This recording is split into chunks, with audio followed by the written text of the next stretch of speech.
वाणी चल रही थी 17 मई 1967 का प्रातः क्लास। पहले पेज की मध्यांत में बात चल रही थी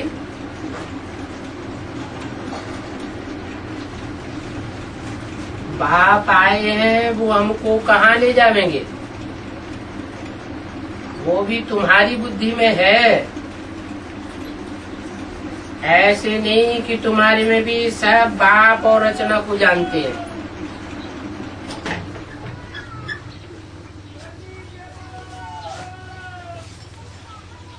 क्योंकि बाप खिवैया भी है तो बागवान भी है।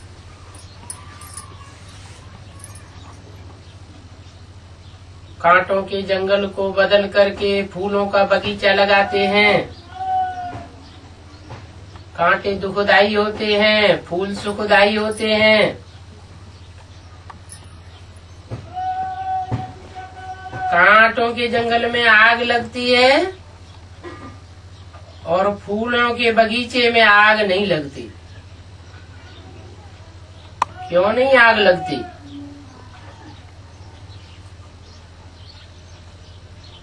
क्योंकि बगीचा पानी से सरसब्ज रहता है।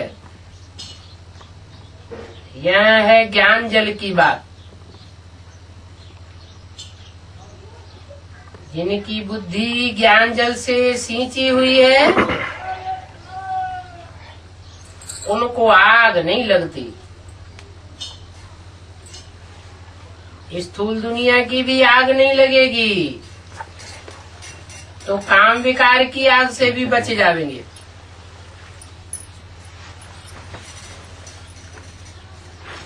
तो वो कांटों को आकर के फूल बनाते हैं। उन जैसा बागवान और कोई होता नहीं है।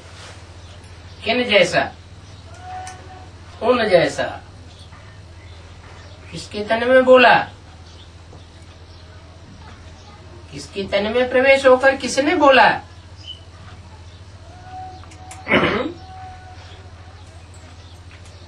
उन जैसा बागवान और कोई होता नहीं। किन जैसा? आने वाले पार्ट की तरफ इशारा किया। ब्रह्मा के तन में बोला, शिव बाप ने बोला। पास्ट की मुरली है, सन 67 की, इसलिए इशारा दिया। उन जैसा बागवान कोई होता नहीं है। कांटों को फूल बना दिया। ये कोई जादूगरी कम है क्या? बड़े ते बड़े कांटे में आकर के उनको बड़े ते बड़ा फूल बनाता हूँ तो जादूगरी हुई ना। बड़े ते बड़ा फूल कौन सा होता है? कमल का फूल। कमल का फूल किंग फ्लावर कहा जाता है। किंग से बड़ा तो कोई होता नहीं। रानी भी किंग से छोटी होती है। किंग माना राजा।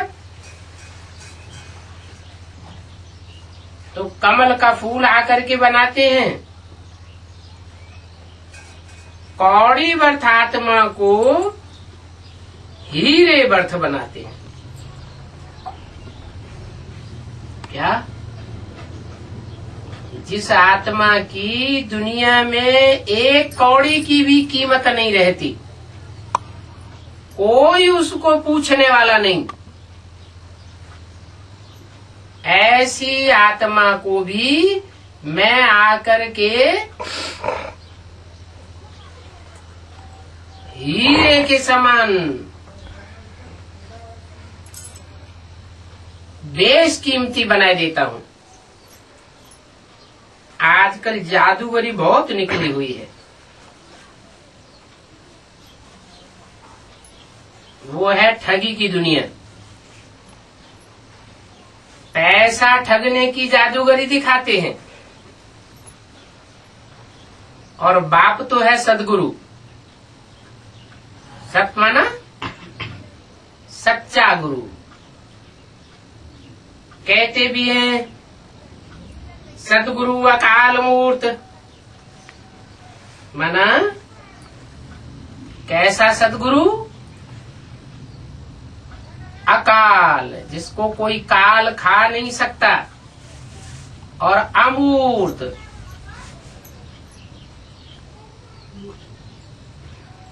जिसकी कोई मूर्ति नहीं होती है, फिर भी अकाल मूर्त कहा जाता है। काल भी नहीं खा सकता, क्योंकि काल आत्मा को नहीं खाता, काल शरीर को खाता है। माना कोई शरीरधारी के रूप में है और उसको कोई काल के गाल में जाते हुए देखता ही नहीं, इसलिए शंकर की मौत नहीं दिखाई जाती।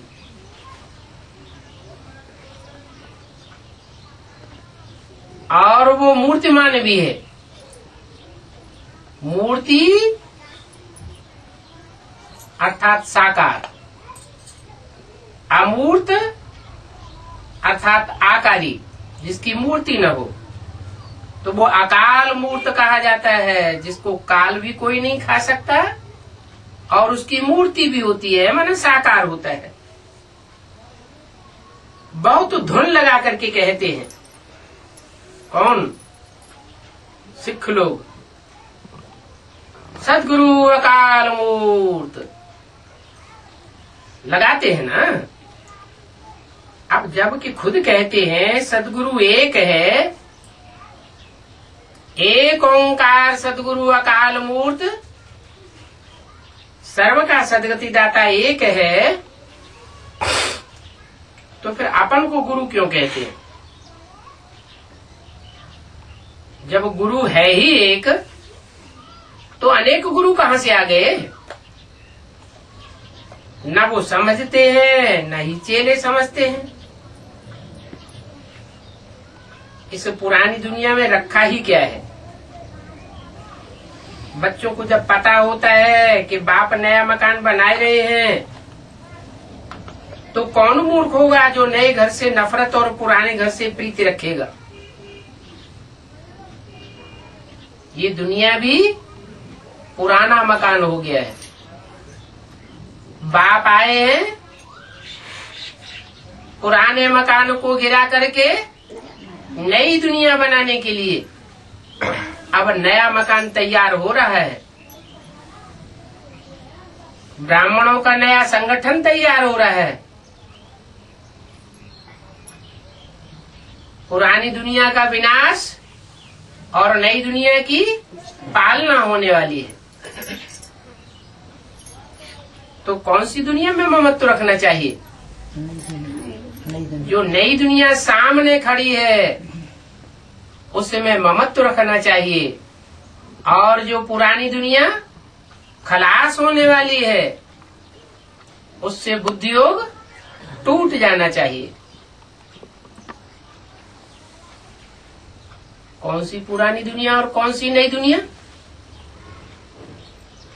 500-700 करोड़ की पुरानी दुनिया पहले खलास होगी, या पहले ब्रह्मा के द्वारा रची हुई जो भी पुरानी दुनिया है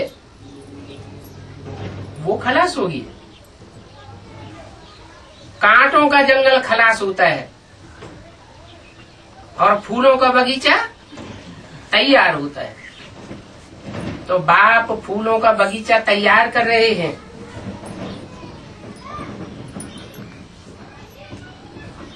अभी तो तुम बेहद के बाप के बच्चे बन गए हो। तुम जानते हो कि अब हम अपने नई वर्ल्ड में चलते हैं। हमारा बुद्धियोग नई दुनिया की तरफ है और उनका बुद्धियोग पुरानी दुनिया की तरफ है। तुम्हारी बुद्धि नई दुनिया में जाती, उनकी बुद्धि पुरानी दुनिया में जाती, पुरानी दुनिया के धंधाधोरी में जाती।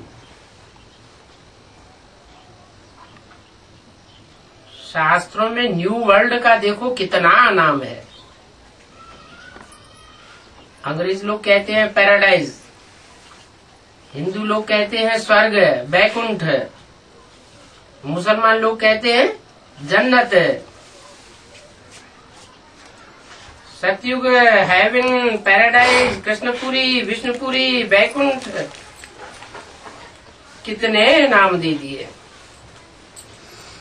लेकिन पुरानी दुनिया का क्या नाम है? क्या कहेंगे पुरानी दुनिया को? कलयुग, कलह युग। कलह माना लड़ाई झगड़े का युग। क्या गायन हुआ ये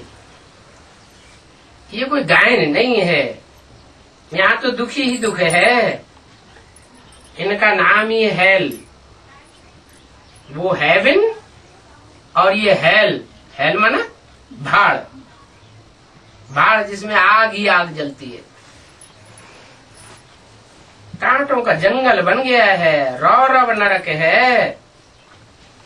रौरव नरक नाम क्यों दिया? जैसे नाली होती है ना, तो उसमें कीड़े कुलबुलाते रहते हैं, एक दूसरे को काटते रहते हैं। तो ये दुनिया भी कीड़ों की दुनिया, मकोड़ों की दुनिया हो गई है। इसमें कीड़े रौरी आते रहते हैं, इसलिए रौरव नरक है। इनका अर्थ भी कोई विद्वान पंडित समझते नहीं है कि रौरव नरक क्यों है। एक दूसरे को काटते हैं तो रौरव नरक हुआ ना। सुख का नाम निशान नहीं, दुख ही दुख।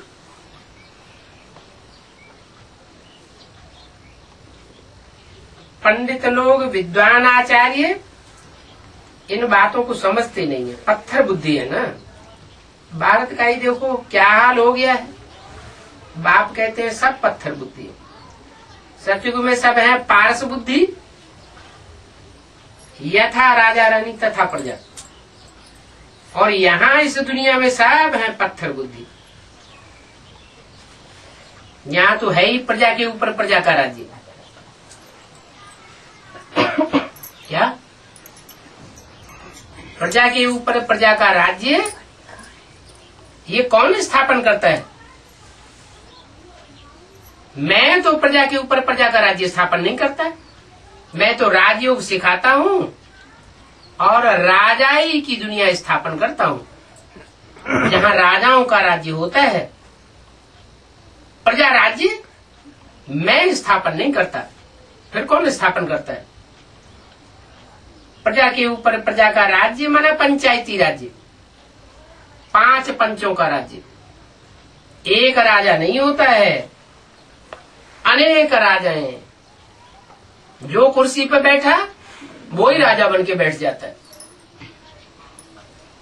क्या? छोटे से छोटे तबक्के वाला चपरासी क्यों न हो, चौकीदार क्यों न हो, वो भी अपनी राजा ही हाँकने लगता है। तो इस नरक की दुनिया में होते हैं अनेक राजाएं, लेकिन हैं सब प्रजा के नौकर, लेकिन राजा बन के बैठ जाते हैं। मैं सच्ची राजा ही स्थापन करता हूं। राजयोग से तुम राजा बनते हो।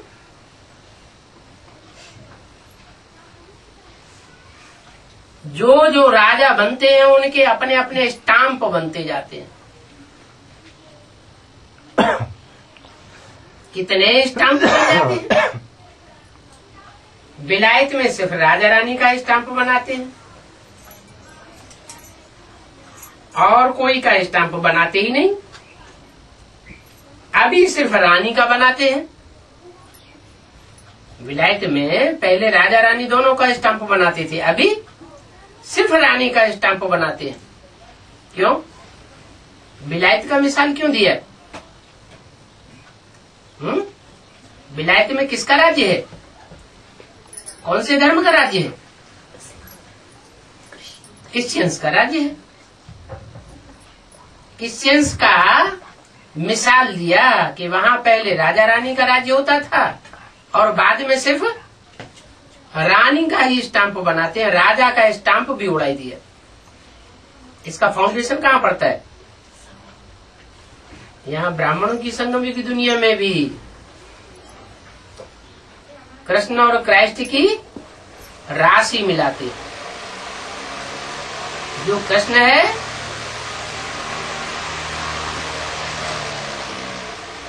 पहले कृष्ण और राधा दोनों की पूजा होती थी। बाद में क्या हुआ? डबल पूजा खत्म हो गई, सिंगल पूजा रह गई, सिर्फ देवी की पूजा होना शुरू हो गई। इसका भी फाउंडेशन कहाँ पड़ता है? ब्राह्मणों की दुनिया में पड़ता है। ब्राह्मणों की दुनिया में चाहे बेसिक नॉलेज हो चाहे एडवांस नॉलेज हो। बेसिक नॉलेज में क्या हुआ? पहले मम्मा बाबा दोनों की चित्र लगाई जाती थे। बाद में क्या हुआ? ब्रह्मा बाबा का चित्र रह गया, सिंगल चित्र रह गया और मम्मा का चित्र हटाई दिया गया। एडवांस पार्टी में फिर क्या होता है? एडवांस पार्टी में वही कृष्ण की आत्मा जब प्रवेश करके संगम भी कृष्ण का पार्ट बजाती है तो पहले दोनों का चित्र लगता है, दोनों की छाप पड़ती है दिल के ऊपर, और बाद में देवी का चित्र रह जाता है और कृष्ण का चित्र भी उड़ जाता है। ये सब अभी होना है। राजा साथ में देते ही नहीं है। भक्ति मार्ग में भी क्या होता है? कलयुग के अंत में सिर्फ जय माता दी, माता जी सबके मुख पर आता है, और पिताजी कहाँ गए किसी को पता ही नहीं।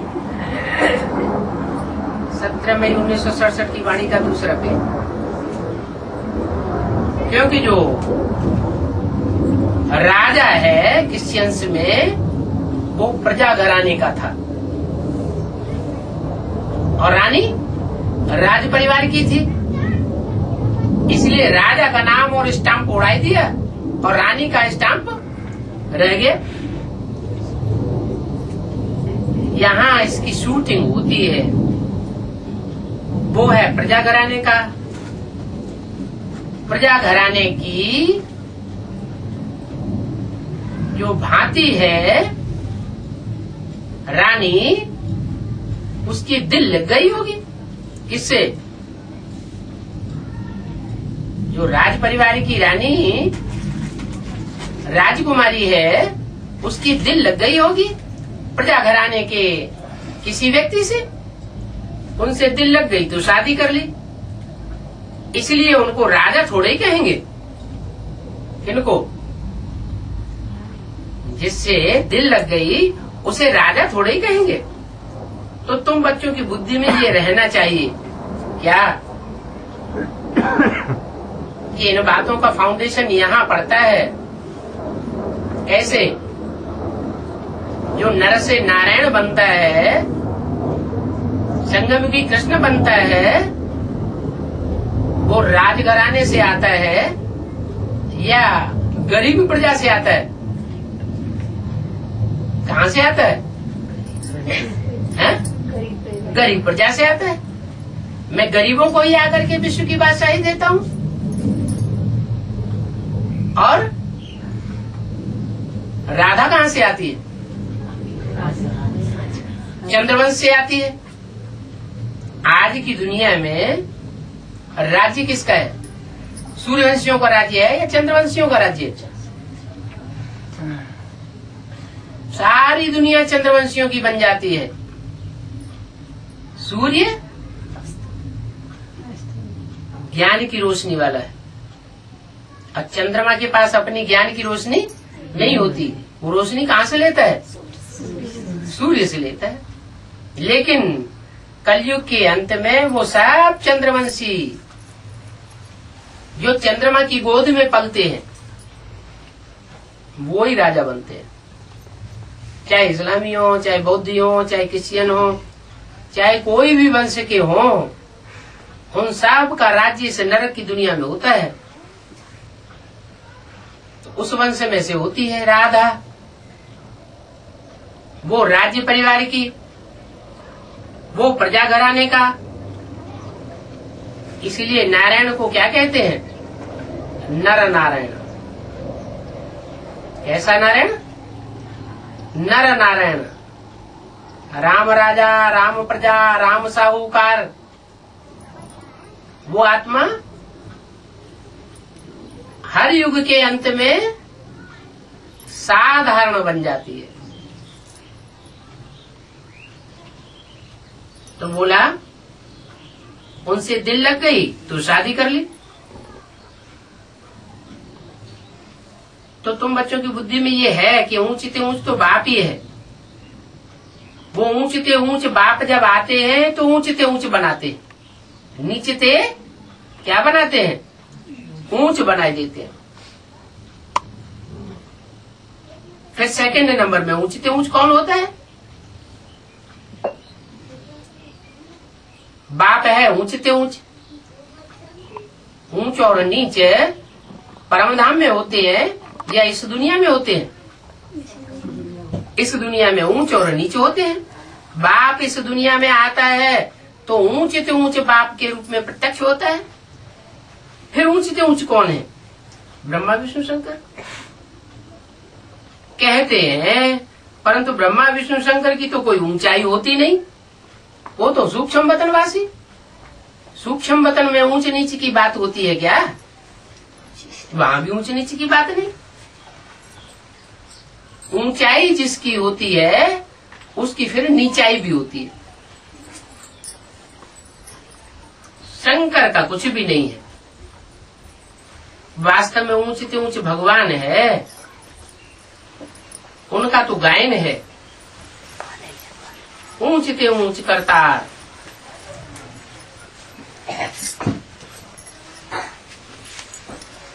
शंकर की तो पहलवाई शादी देखो कैसे बनाई दी है।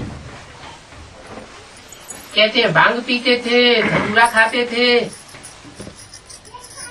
ऐसे बोलना यह भी तो किसी की इंसल्ट करना है। कोई सुने तो क्या कहेंगे? भारतवासी हिंदुओं का क्या हाल है? इनके देवताओं का क्या हाल है? वास्तव में वहां तो ये बातें होती नहीं। कहाँ? आने वाली नई दुनिया में, सतयुग में ये बातें नहीं होती हैं। ये अपने धर्म को भूल गए हैं। अपने देवताओं के लिए क्या क्या कहते रहते हैं, कितनी बेइज्जती करते हैं। तो बाप कहते हैं मेरी भी बेइज्जती कर देते हैं तो शंकर की भी बेइज्जती कर देते हैं। ये क्या बात हुई? शंकर की बेइज्जती की माना मेरी बेइज्जती की। क्यों? ऐसे क्यों कहा? क्योंकि शिव शंकर में प्रवेश करते हैं। प्रवेश करके दोनों आत्माएं समान पुरुषार्थी हो जाती है, समान हो जाती है। जब समान हो जाती है, एक जैसी हो जाती है, तो शिव और शंकर को मिलाई दिया गया। और कोई देवता ऐसा नहीं है जिसका नाम शिव के साथ मिलाया हो। शिव के साथ सिर्फ शंकर को मिलाते हैं। शिव ब्रह्मा नहीं कहेंगे, शिव विष्णु नहीं कहेंगे, शिव शंकर कहते हैं। तो बोला कि शंकर की भी बेइज्जती की माना मेरी बेइज्जती कर दी। विष्णु की बेइज्जती नहीं करते हैं क्या? लक्ष्मी नारायण की कहीं बेइज्जती सुनी है शास्त्रों में? नहीं। लक्ष्मी नारायण की बेइज्जती नहीं करेंगे, मेरी बेइज्जती कर देते हैं। क्यों कर देते हैं? है? क्योंकि नारायण तो दुनिया का ऊंचते ऊंच तबक्का है, उसकी बेइज्जती की बात हो ही नहीं सकती। मैं किस में आता हूँ? ऊंचते ऊंच में आता हूँ या नीचते नीच में आता हूँ? है? मैं नीच में आकर के उसको ऊंच बनाता हूँ। विष्णु तो है ही पवित्र। शंकर के लिए क्या कहते हैं? वैष्णव वंशी भी जो होते हैं उनका खान पान कैसा होता है? बहुत शुद्ध शाकाहारी खान पान होता है। उनके लिए कहते हैं विष्णु। वैष्णव संप्रदाय और जो शैव वंशी होते हैं, शंकर को फॉलो करने वाले होते हैं, वो क्या खाते हैं? शंकर क्या खाते हैं? कहते हैं आक धतूरा खाते थे। आक धतूरा खाते थे, विष पीते थे। ऐसे विषयी विकारी को नीच नहीं कहेंगे तो ऊंच कहेंगे क्या? क्या कहेंगे? क्या कहेंगे? नीच ही तो कहेंगे। कौन कहेंगे? भगत कहेंगे या ज्ञानी कहेंगे? हैं? नीच कौन कहेंगे? भगत होंगे तो नीच कहेंगे, ज्ञानी के होंगे तो कहेंगे वो तो बहुत ऊंचे ऊंच पाठधारी है। क्यों ऊंचे ऊंच पाठधारी है? नहीं, बनाने वाला तो शिव है, लेकिन जिसमें प्रवेश करता है शंकर में, वो शंकर जो है वो नीच अपन को दिखाता है, लेकिन नीच है नहीं। इसलिए एक मुरली में बोला है शंकर का पार्ट रियल नहीं कहेंगे। क्या? शंकर जो भी पार्ट बजाते हैं वो रियल पार्ट नहीं बजाते हैं। तो क्या हुआ? रियल हुआ या नारियल हुआ? नारियल हुआ। इसलिए शिव के मंदिर में जाते हैं तो क्या चढ़ाते हैं? नारियल भी चढ़ाते हैं, हाँ, साबुत चढ़ाते हैं। और देवी के मंदिर में फोड़ देते हैं। फोड़ते हैं तो क्या निकलता है उसमें से? विष निकलता है क्या? बढ़िया अच्छी चीज निकलती है। तो वास्तव में गुप्त कहेंगे, क्योंकि विष्णु ही राधा कृष्ण है। विष्णु की ग्लानि नहीं करेंगे। उनकी ग्लानि करते तो भी अच्छा था। किनकी? कृष्ण की। वास्तव में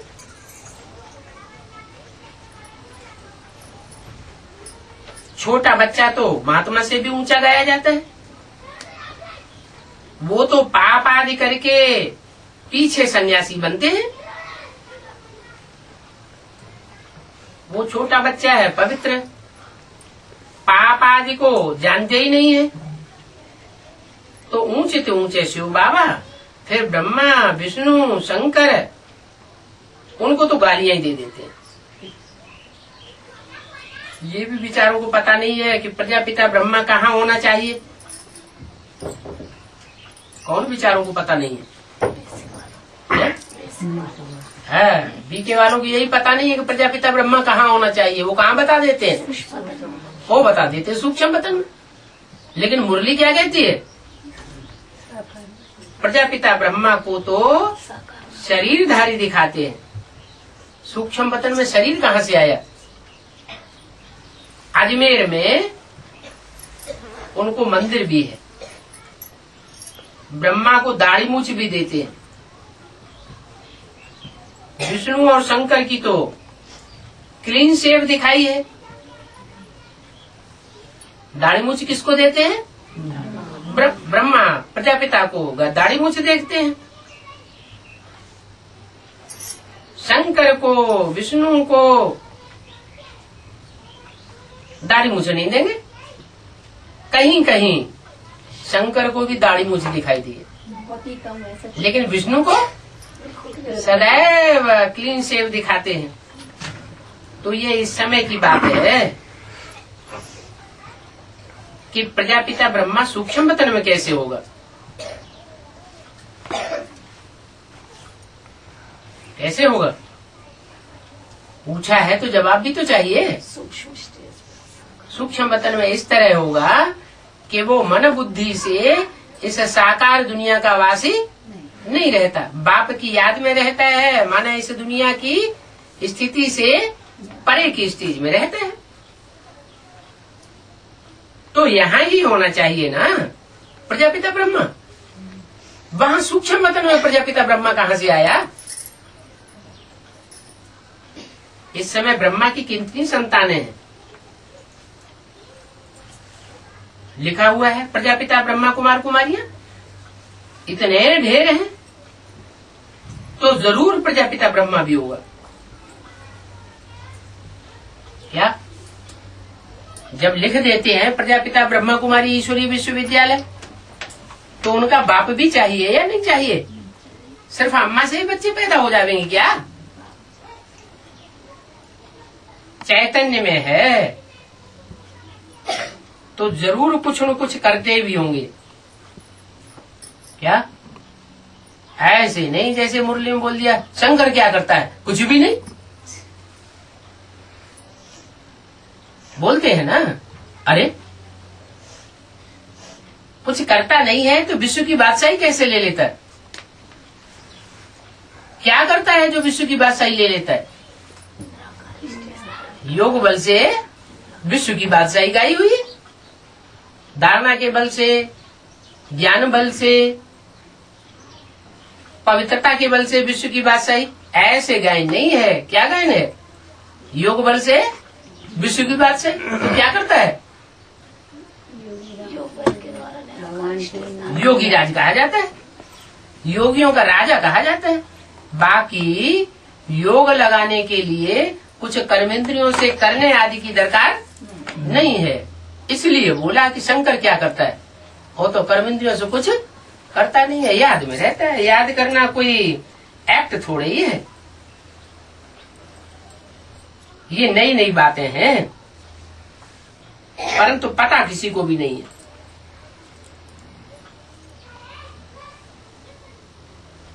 क्या प्रजापिता ब्रह्मा बच्चे ही पैदा करते हैं या और कुछ भी करते हैं?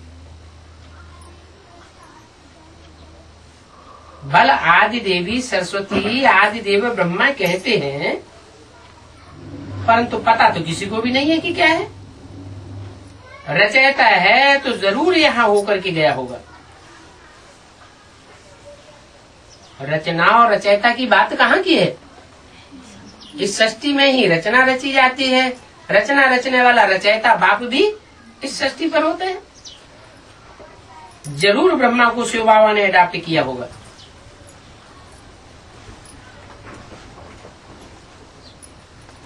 कब अडॉप्ट किया?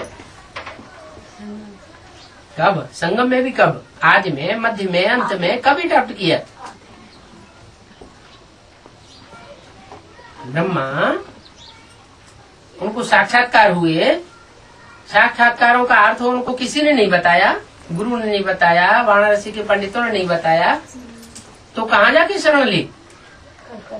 कलकत्ते में जो भागीदार था वहां जाकर के उनको अपने साक्षात्कारों का क्लैरिफिकेशन मिल गया।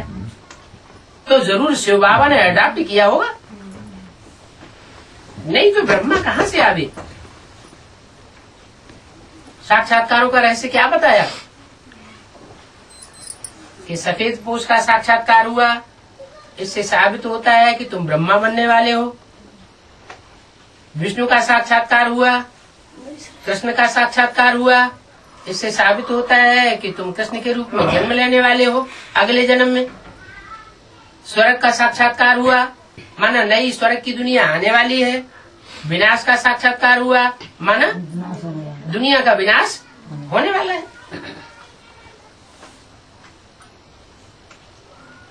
तो दादा लेखराज की बुद्धि में बैठ गया कि मेरा यहाँ ब्रह्मा का पार्ट है, अगले जन्म में मैं जन्म लेकर के विष्णु बनूंगा। तो ब्रह्मा कहाँ से आया? ये नई बातें हैं। जब तक बाप नहीं आवे तब तक कोई इन बातों को जान नहीं सकता। क्या इन बातों को नहीं जान सकता कि ब्रह्मा का बाप कौन, ब्रह्मा का रचयिता बाप कौन है? जब तक बाप ना आवे तब तक कोई जान सके। कब आया बाप? है? आदि में आया तो फिर किसी ने जाना है? तुम्हें जाना तो अंत में ही प्रत्यक्ष हुआ ना बाप।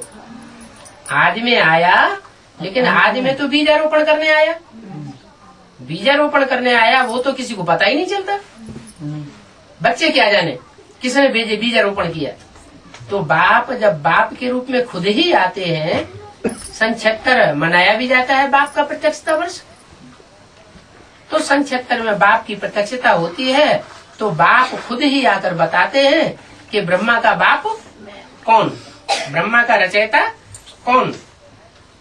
जिनका जो पार्ट है वो ही अपना पार्ट बजाते हैं।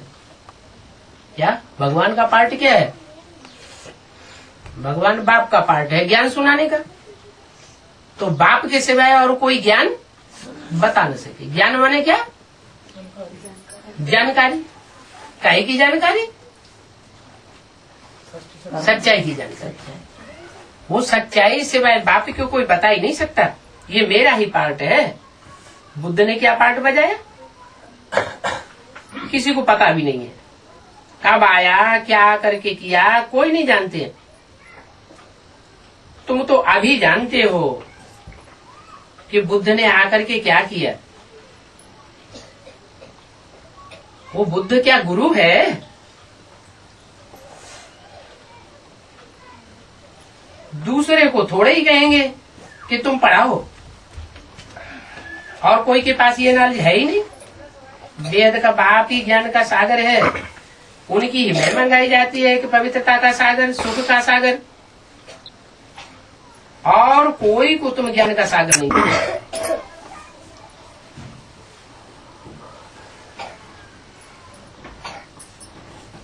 दुनिया में कोई को ज्ञान का सागर नहीं कहेंगे, इनको भी नहीं कहेंगे। इनको माने किनको?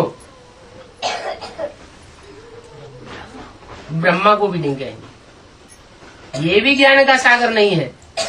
अगर ये ज्ञान का सागर होता तो रचयिता होता या रचना होता? रचयिता होता, लेकिन ये तो रचना हुआ। इसका रचने वाला कोई और है। ज्ञान का सागर एक ही है। तो जो ज्ञान का सागर है वो ही आकर के सच्चा ज्ञान सुनावेंगे, और कोई ज्ञान सुना ही नहीं सकता। बाप ने स्वर्ग का राजभाग दिया था। बाप कहते हैं तुम फिर 5000 वर्ष बाद आकर के मिले हो। बच्चे भी कहते हैं कि बाबा हम आपसे अनेक बार मिले हैं। तो कितनी खुशी रहनी चाहिए। जिनको सारी दुनिया ढूंढती रहती है, वो भगवान बाप तुमको मिल गया। क्या सारी दुनिया ढूंढने में लगी और तुमको वो मिला हुआ है। कितना भी कोई मारे पीटे, तुम्हारे अंदर में वो खुशी रहनी चाहिए। वाह, पिटने पिटाने के लिए खुशी है क्या? तुम्हारी खुशी गायब नहीं होनी चाहिए। शिव बाबा से मिलने की खुशी कितनी भारी है। याद तो आवेगी ना। याद से सारे पाप कटते हैं। याद कब आवेगी और किसको आवेगी? प्रैक्टिकल जिससे मिला होगा उसको याद आवेगी, और जिसको प्रैक्टिकल मिला ही नहीं होगा तो उनको याद भी एक्यूरेट नहीं आवेगी। तुम्हारे इसलिए सारे पाप कट जाते हैं। देखो अबलाएं बांधेलियां कितना याद करती है, उनके तो और ही पाप कटते रहते हैं, क्योंकि वो शिव बाबा को जास्ती याद करती है। उनके ऊपर अत्याचार होते हैं तो बुद्धि शिव बाबा की तरफ चली जाती है। हे शिव बाबा रक्षा करो। तो याद करना तो अच्छा है ना। क्या ज्यादा दुख पड़ता है तो ज्यादा याद करती है कौन? बांधेली माता। तो रोज मार खाओ और रोज शिव बाबा को याद करो। ये क्या बात हुई? रोज मार खाओ, रोज शिव बाबा को याद करो, तो तुम्हारे पूर्व जन्मों के सारे पाप कट जाएंगे। तुम्हारा नंबर माला में आ जाएगा आगे, और मारने वालों का नंबर हो जाएगा पीछे।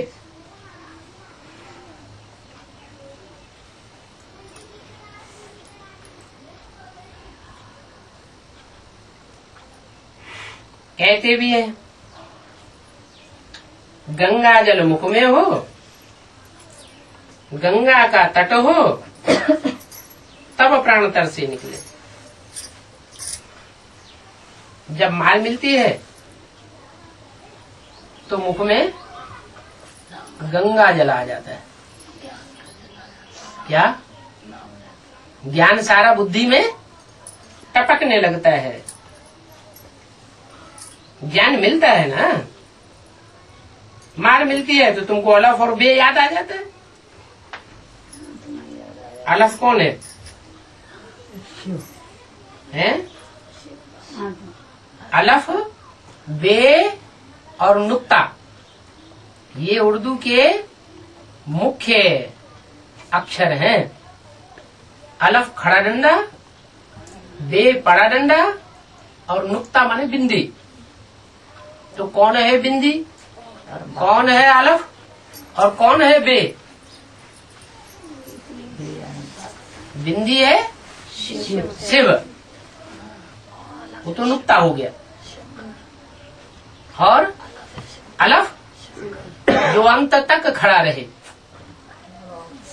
क्या गिरे नहीं, खड़ा रहे हैं। वो तो पहले होता ही नहीं, पहले भी नहीं होता, मध्य में भी नहीं होता। क्या राम वाली आत्मा, कृष्ण वाली आत्मा कहाँ खड़ी रहती? संगम युग में कहाँ खड़ी रहती है? कृष्ण वाली आत्मा संगम युग में खड़ी रही या गिर गई है? कांटों से टकराते टकराते क्या हाल हुआ? गिर गई, तो बे हो गई। और जो टकराते टकराते गिरता नहीं है, खड़ा ही रहता है, वो हो गया अलफ। तो बस बाबा कहने से जरूर वर्षा याद आवेगा। ऐसा कोई जानवर भी न होगा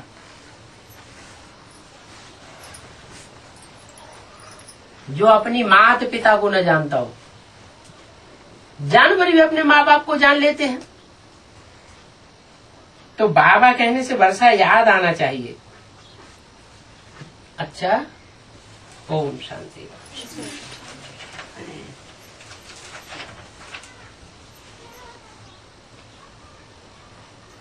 एक छूटी हुई मुरली के महावाक्य हैं। 16/5/67 की मुरली, तीसरे पेज के मध्यांत में बात चल रही थी। देह अभिमान में आना अंधेरा और आत्मा अभिमान में आना सोझा। बच्चे झट अंधेरे में आ जाते हैं, माना देहभान में आ जाते हैं। माया बड़ी जबरदस्त है। अंधेरे में आते हैं तो कितनी ठोकरें खाते हैं। देह अभिमान से ठोकरें खाते हैं, आत्मा अभिमान से सरसब्ज हो जाते हैं। ये लक्ष्मी नारायण विश्व के मालिक कैसे बने, ये किसी को पता ही नहीं है। तुम तो कहते हो कि कल की यह बात है कि वो लक्ष्मी नारायण राज्य करते थे।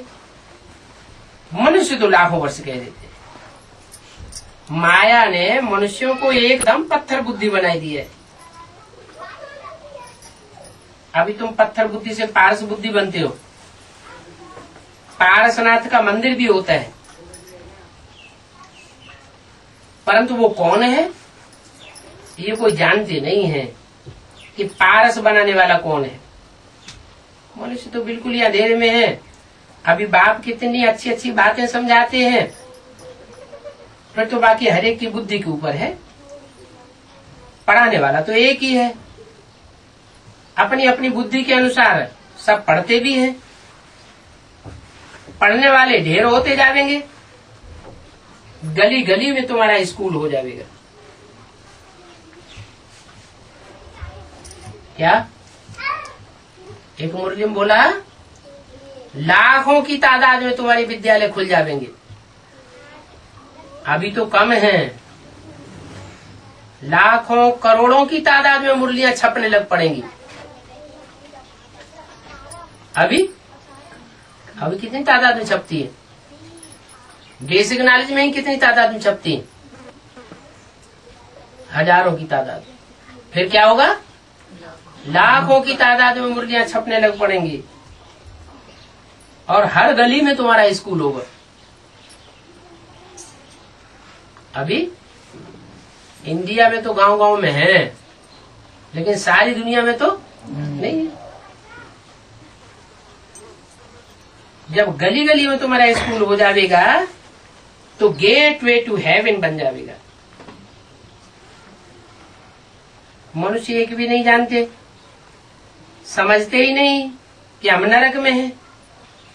कितने बड़े बड़े सन्यासी आदि हैं, उनको सोने चांदी आदि की कुर्सी पर बिठाते हैं, बाप समझाते हैं ये सोने चांदी की कुर्सियों पर बैठने वाले साहब भ्रष्टाचारी पुजारी है।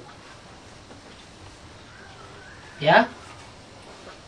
कुर्सियों पर बैठाते हैं, चांदी की कुर्सियों में बैठाते हैं, सोने की कुर्सियों में बैठाते हैं, सोने चांदी से उनका वजन भी करते हैं। क्या? इनका वजन करते हैं। जो भी गुरु हैं उनका वजन कैसे? आगा खाका हीरों से वजन किया। इतना मान मर्तबा देते हैं, लेकिन जानते कुछ भी नहीं। बाप को ही नहीं जानते तो फिर भला जानेंगे क्या? पूज्य होते ही है सतयुग में, पुजारी होते हैं कलयुग में। मनुष्य फिर समझते हैं कि भगवान ही पूज्य पुजारी बनते हैं।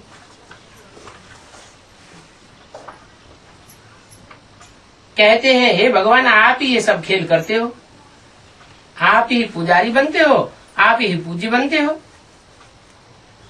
आप ही विषय वासना में जाते हो। कोई से भी विकार किया तो कहेंगे आप ही मालिक हो, तुम भी भगवान हो, हम भी भगवान हैं। तो देखो कितनी शैतानी हो गई। ये सब शैतानी इन सन्यासियों से निकली है। ये है ही रावण राज्य। रावण राज्य में शैतानी ही शैतानी। मुसलमान लोग कहते हैं शैतानी राज्य, तुम कहते हो रावण राज्य।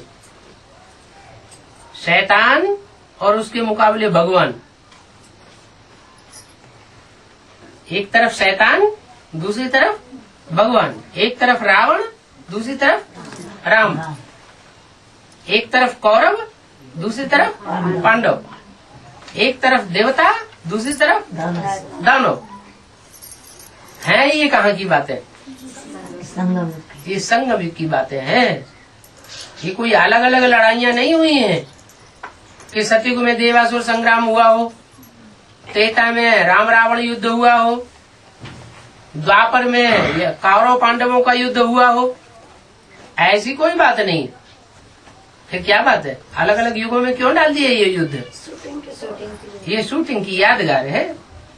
अच्छा, बच्चों को ओम शांति।